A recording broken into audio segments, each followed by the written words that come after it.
বহু রেফারি আসবে যাবে, তবে কলিনার মতো কেউ আর আসবে না। তার চোখ দুটো ছিল ঘোলা, হাসিটা ছিল ভয়ঙ্কর। রেফারি হিসেবে কলিনা ছিলেন নাম্বার 1। তার সঙ্গে তর্ক করার আগে ফুটবলাররা 10 বার ভাবত।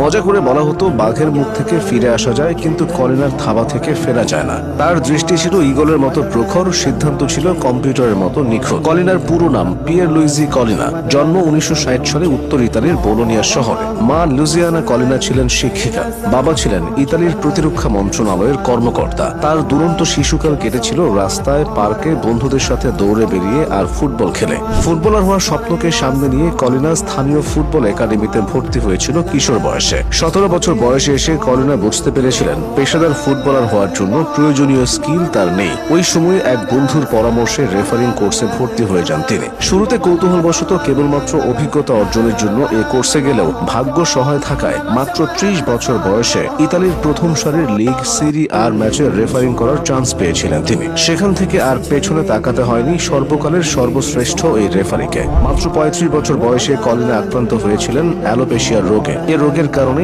সব চুল পড়ে গিয়েছিল তার। অ্যালোপেশিয়ার রোগ এসে তার চেহারাকেও ভয় পাওয়ার মতো বানিয়ে দেয়। 2 গালে ভাঙা চাহনি ও কোটরে অনেকখানি ডেবে যাওয়া চোখের মনি যে কাউকেই ভয় পাইয়ে দেওয়ার মতো। রেফারিং এ আসার বছর 2-এর মধ্যেই কলিনাকে বাধ্যতামূলক মিলিটারিতে সামরিক দায়িত্ব পালনের জন্য যেতে হয়েছিল। সেনাবাহিনীতে